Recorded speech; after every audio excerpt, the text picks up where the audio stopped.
กำลังเปิดงานตลาดโดยห้องการเกษตรกรรมและสิ่งแวดล้อมเมืองท่าแตงแขวงเซกองเนาะอย่างเป็นทางการวันที่8 เดือน 4 ปี2016ครับปุ๋ยตัวนี้คือว่าผ่านกระบวนการเอาไปตรวจสอบยุคมถูกฟังเนาะมันหลายเลยปุ๋ยลงมันนั่นแต่โมเมนต์วันที่เจอพัสโตล่าแต่หลับบริษัท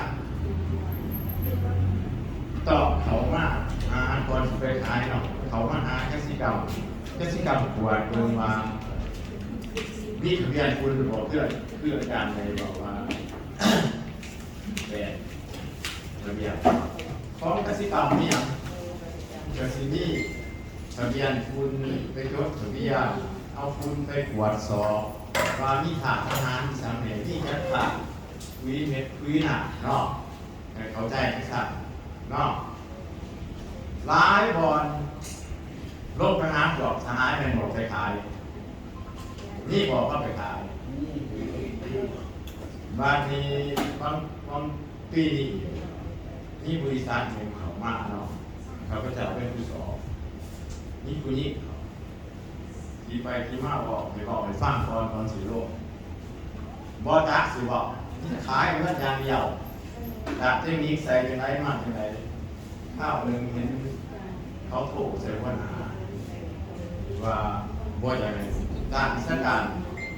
กวดสอบเรื่องจะสิว่าเรื่องเทคนิคต่างๆเนาะเพราะว่าเขาอยู่ไปบอกบ่ถือบ่ตอบนั่นบ่ได้มันต้องใส่ถึงตามหลักการเทคนิคใส่ที่ไหนใส่ที่ไหนเนาะยังสั่งจะว่าพอแม่ก็ส่วนสีชื่อก็ให้เพิ่นตัวของแจกการของกสิกรรมว่าปุ๋ยตัวนี้เขาเอาไปตรวจสอบเนาะคือบริษัทบัตรกาแฟมันโฆษณาอยู่เดี๋ยวเป็นบอกอยู่ว่าเขามากมันบอกเขามากนี่บอกผู้สื่อน้ำมันเป็นเรื่องจะมีบริษัทอามูมันมาห้ามเลยมันโทษใส่บริษัทโทษเป็นอะไรของโลกเนาะแสดงว่าเอามาขายที่สื่อวิธีเนาะได้ข่าวในระหว่างเนาะเรียกว่าพ่อหอดมือนี้ท่านบริษัทเซอร์ทางมากตามใจพักเนาะเราเรียกท่านจากนายเนาะแล้วก็สถานบริษัทที่ประจำมาทำงานเนาะแต่ทั้งคือทั้งราชการทั้งคณะเนาะทั้งคือทั้งกรมในพระพุทธเจ้าของงานของเคยเนาะหรือว่าข้าพเจ้าเวลาที่จะมาพากันเบิ่งท่านทำใส่กระสอบค้ามันเกิดใส่ที่ไหนใส่เวลาอะไรเนาะอย่างคุยมันลายมาขายตัวไรมันดีนี่ก็ยังสิ้นคือกระสอบเลยคือทดลองเลยลองไปใส่เบิ่งบ้านเขาที่ยังนี่ที่มันต้นที่เขาที่กาแฟเนาะเห็นบอกมันซ้ายของมันกาแฟโอ้เขาบางงามใส่กันคือเนาะเนี่ยบ้านดีคุยดีน้ำดีตัวนั้นคือว่าโบวิบันคือว่าเล็กทานใส่พวกสอบคือคุยเดี๋ยวใส่ตามขั้นตอนกาแฟคือการขั้นโบว์น้ำที่ว่าเป็นน้ำปุ๋ยเพื่อการเกี่ยวให้มหาใส่ไปบอกเห็นเท่าไหร่เรื่องจะหาใส่จะส่งเพิ่ม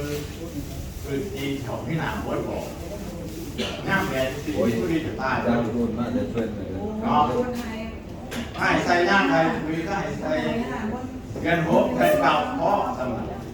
ตัวซีสิว่าถ้าว่าซีเนาะจะการจะมาเกิดมากฟังบ้านมากคุณเสื้อชีบาท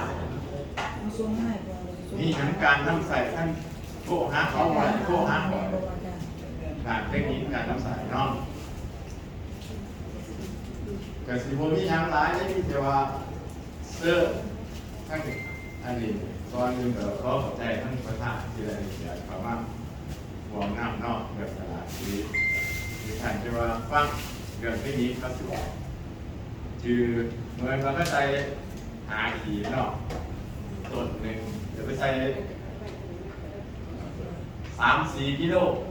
เพื่อนไปนอนก็ตายเนาะจะฟังเขาเลยก็ขอขอบใจเนาะเปิดขนาดที่การอธิบายให้ฟังเนาะขอขอบใจ ขอเซ็นตัวมือให้ท่านกิจกรรมของอีกครั้งหนึ่งครับ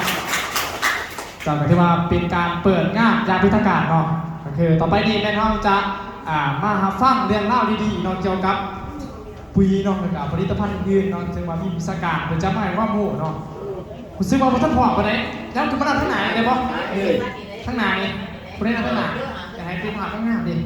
ได้ปะคุณได้ทำทั้งไหนแล้วคุณมาทำทั้งไหนได้ปะพอเป็นผ่าทั้งงานดิงานมันจะเป็นผ่าทั้งงานดิเพราะว่าเขาสิเอาผ้าออกไปใช้ในลายบอร์ดดิส่วนลายขาเขาไปน้ำมันปากเซ่เขาสิออกก็ต้องผ่าดิเนาะผ่าทั้งงานเลยเนาะมาทั้งไหนเลยเตรียมเลย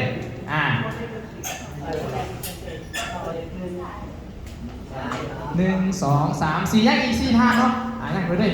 นั่งดูเด็ดผ่านไม่หักได้แบบนี้นั่งอีก2ทางเนาะ2นั้นทั้งไหนผมมียังเนาะพิธีกรเป็นมุกินถลอกผมมียังมาตั้งนานเลยผมมียังเอาสบายเลยเด็ดงามแบบอีกคนนึงเขาอีกคนนึงเขาอีกคนนึงแต่เขาที่อยากนั่งมาได้นั่งเนาะก็นั่งข้างหน้าผู้ถามมาสั่งคือว่าต่อไปนะครับจะมีวิชาการเนาะคือเป็นเพื่อจะให้ความรู้เกี่ยวกับการท่องเที่ยวต่างๆการน้ำใส่ปุ๋ยเพราะว่าส่วนแล้วซื้อปุ๋ยเนี่ยเขาผสมกันได้กับใส่เนาะวันนี้เขาพี่วิชาการมันจะบอกเกี่ยวกับปุ๋ยต่างๆไปฟังเลยปุ๋ยกับกระต่ายหัวกระไทยปุ๋ยเคมีเดี๋ยวเขาเคยใส่เพื่อจะบอกสู่ฟังนะเนาะทุกท่านพร้อมแล้วทุกท่านพร้อมได้ครับเนี่ยทุกท่านพร้อมเอาไหมจื้อจะบอกว่าที่ไหนพร้อมแล้วตื่นเต้นเนาะทุกท่านพร้อมหรือยัง